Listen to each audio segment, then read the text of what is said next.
लोगोफोर आं भिडिअ मोनसे एडिटिं खालामबाय बेनिफ्राय बिसोरो सब फुरि जानानै उन्दुबाय थादों दिनै आरो सासेया अफिसाव थांदों बेनिफ्राय दा मोनायाव आरो माबा माबि बाजार खालामहैगोन आरो दा लाखै थांनानै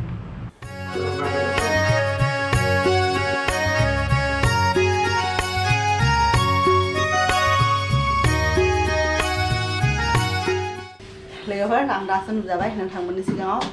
आं माने मा होनो बे साननैसो एसे हराव उन्दुनाय लेट जादोंमोन लोगोफोरजों रायलायनानै ओंखायनो सानाव उन्दुना लाबाय आरो दिनै ओंखामबो जायाखिसै फुङाव आं पुरि आरो आलु भाजि बानायदोंमोन आरो दा आरो बिथिं आं थाइजौबो हाना होदों आंनि बेगरखौ आं जागोन आरो लोगो आरोहाय हाल्दिरामनिफ्राय माबा अर्डार होदोंमोन गुलाब जामुन जेन गोदै जानो लुगैदोंमोन आरो बिहा गोदै जानो लुगैनानै अर्डार होदों ओमफ्राय दै फाल्लाबो होदोंमोन आं जाबाय ओमफ्राय राजकसरिबो होदोंमोन जों सानैजोंनो जादों आरो बे अर्जुनजों आरो आंजों बेलेगफ्रा एसे जायासै जों जाग्रा मानसि नालाय जागोन बिदि होननानै जों जाबाय आरो दा लोगोफोर बे पकरि बानायथों दा उनावहाय आरो एसे उनाव लोगो मोनसिगोन आरो बेसन लाबाय बिदि आरो बेनिफ्राय कर्नफ्लरबो होबाय बाहाय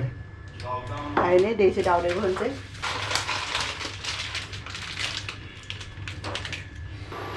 दा हालदै आरो संख्रि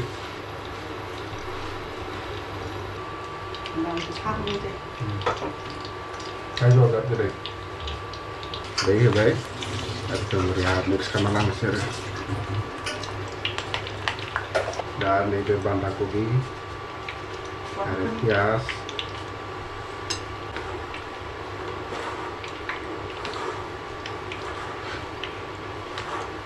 थावा मा होदोंमोन बेसो मोनदों फ्राय खालामनोसै आरो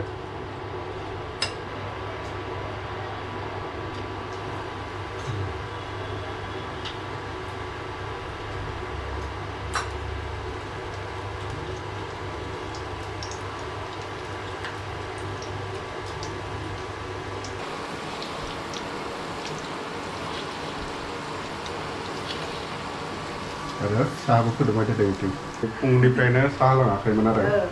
अनलि पुरि आलु पुरि जानानै सानसे थाबाय बेनिफ्राय दा साहा लोंनोसै आरो दा हरावनो बोथिसे जानोसै आरो ओंखाम सानावबो जायाखै ना दिनै मुभिबो गांसे नायबाय दिल बिचारा सुशांत सिंह राजपुतनि लास्ट मुभिमोन आरो बेनो दिनै बेखौबो नायबाय जोङो आं माने मा होनो बिदि पकरा बानायबा माबा जाया क्रान्सि जाया बे बानायबा बिराद मोजां मोनो गोथाव जायो बिदि माने मोनसे बिदि खालामना फैयो होननानै आं बेखौ बानायनो होयो बे पनिरजों केचाप बिदि पकरि साहा जों जानायावबो एक नम्बर आरो संनायावबो जों बाखायो आरो संना होखायो होगोनबो गावबो जागोनबो आरो बिदि दा लोगोफोर जोङो एकदम दोलो बुरजानो गासैबो न'निफ्राय ओंखारबोबाय न'आव थानो बाबायना बयबो सानसेमानि न'आव उन्दुबाय थाबाय दा जोङो मा होनो ना लायनो थांगासिनो मोनगोन ना मोनाबा नायनोसै आरो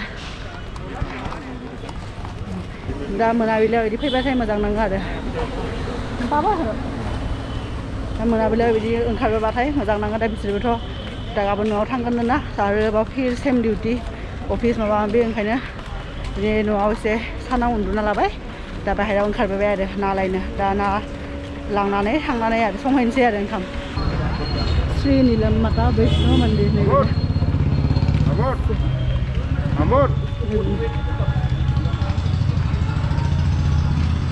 मंदिर रेडी है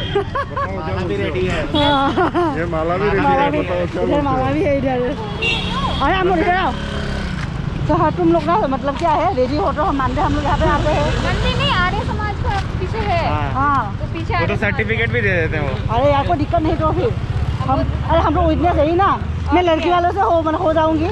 ये लोग लड़का वाला भैया बन जाएगा ये भैया हम लोग मैं कर दूंगा हाँ हम लोग अमुक की तरफ से आएंगे भैया अभी अरे मैं तो बोल रही थी आर्य समाज हाँ बिसोरखौ जों बेहाय माने हाबा खालामनो लायदों आरो मन्दिराव दा बिसोराबो सम जाबायना हाबा खालामनो ओंखायनो बेहायनो हाबा खालामनो लादो बिदि होननानै बुंदो आरो मन्दिर दङ खाथियावनो जोंबो माने बिदि जागोन बिदि होननानै आरो ओइ नै जोङो नानि दखान मोनफैबाय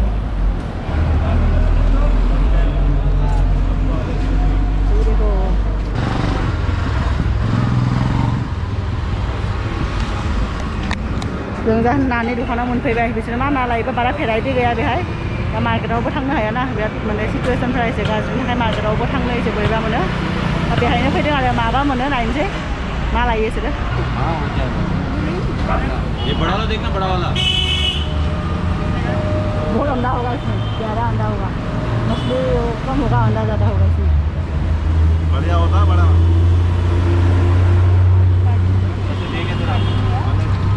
190 180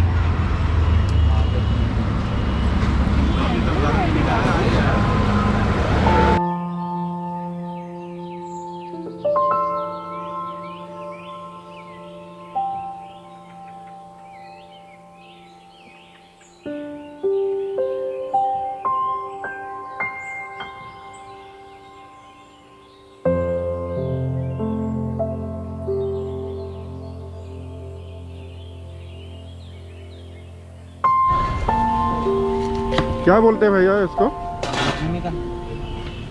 अच्छा वही तुझसे क्या होगा बे इसका मतलब नहीं होगा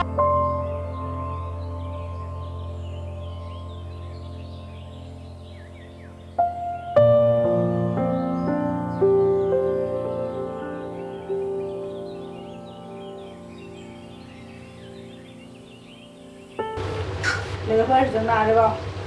ना लाबोबाय ना दादिनो लोगोफोरखौ जोंनि बर'नि स्पेशेल कुजिन मा होनो आलुजों ना थारुनजों ना जाहोनोसै आरो एसेखौ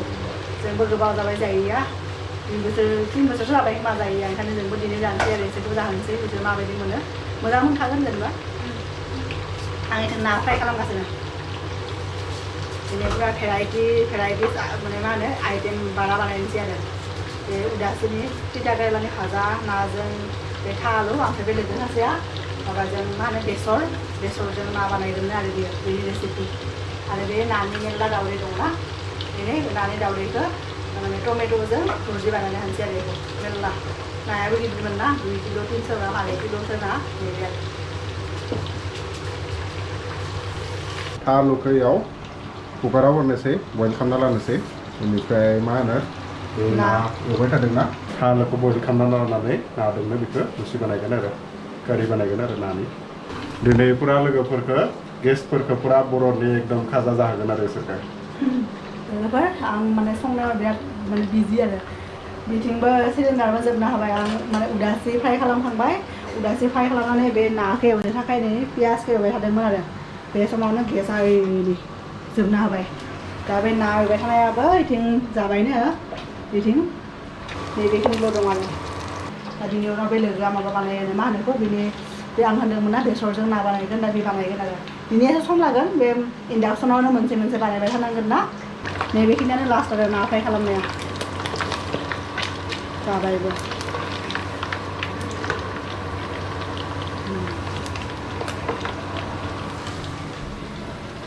जोंनि गेसाबो जोब्बाय बेनिफ्राय दा ओंखामखौ जों इयावनो बानायगोन आरो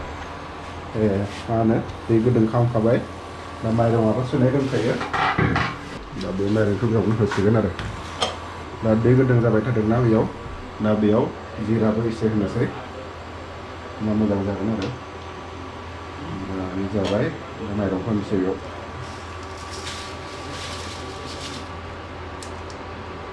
जोंनि ओंखाम संग्रा प्रेसार कुकारफ्रा इन्डाक्सन बेस नङा आरो बेनिखाय डाइरेक्ट बिदि सारायावनो बानायदों आरो ओंखामखौ बेखौ बयल खालामनो होगोन दा बिदिनो जाबाय थाथोंनि दा जोंहा दोङो बेयाव थादों ना बानायदों बेनिफ्राय लोगो सासेया बेयाव मा होनो मास्टार चिफजों ना बानायदों बेयावबो आरो बेयाव दोङो उदासि फ्राय लोगोफोर दा आंनि आखायाव ओंखाम संखांबाय सब जाबाय मोनबायनो आरो सब खालि जानांगौल' दा पूजाया आंनि आखायाव मेहंदी फोनगासिनो ये देख लीजिए इतना अच्छा बनाया है ना पूजा अभी ये थोड़ा सा अभी इसको कंप्लीट करेंगे कंप्लीट करके बहुत सुंदर लगेगा पूजा बहुत टैलेंटेड है ये वो भी करते हैं ना क्या है उसको पेंटिंग हाँ पेंटिंग करते हैं जो अफ्रीकन वाला जो अमेजन में से में मिलते हैं ना तो ये बनाते हैं अब ये देखते रहिए आप लोग पूजा कैसे बनाते हैं मेरे ख्याल से तो बहुत बढ़िया बनेगा। और बोला कि पूजा यहाँ पे हिंसा का नाम भी लिख देगा। हाँ इसमें लिखेंगे, हाँ, सुंदर सा बोलो। लिखेंगे, हाँ, हिंसा हिंसा। का नाम लिखेंगे हाँ, हिंदी में। हिंदी में लिख देना। क्योंकि बोलते हैं ऐसे कि जिससे प्यार करते हैं उसका नाम हिंदी में लिखना चाहिए, हमारी तरफ ऐसे बोलते हैं। हाँ, तो क्या होता है? प्यार बढ़ता है। प्यार बढ़ता है, हाँ। इसका रंग जितना डार्क आएगा ना, डर आएगा उतना पति मतलब प्यार करता है। प्यार करता है। हाँ, तो वो तो देखते हाँ, हैं कि हाँ। हिंसा कितना प्यार क्या- करता है। इसमें अगर मतलब इसका कलर हल्का आया तो हिंसा मतलब पकड़े जाएगा। Sini makan udah nana le. Ini. हमें कितना बनाना है? तुझे 2 बनाने हैं, मुझे 5 बनाने हैं। Credit goes to Pooja. Discard. थालजों ना बेनिफ्राय बे मास्टार सीटजों ना बेनिफ्राय बे उदासी आसार ओंखाम Yang मैंने बेनिफ्राय खान्थाल. खान्थालनि सुबजि आरो बेनिफ्राय फिसबो दङ बेनिफ्राय फिसनि बा फिस बिदै ना बिदैबो दङ बेनोसै आरो दा जानोसै जोङो ओंखाम दिनैनि थाखाय एसेनोसै नोंथांमोनखौ लोगो मोनगोन जोंनि नेक्स्ट भिडिअ आरो बन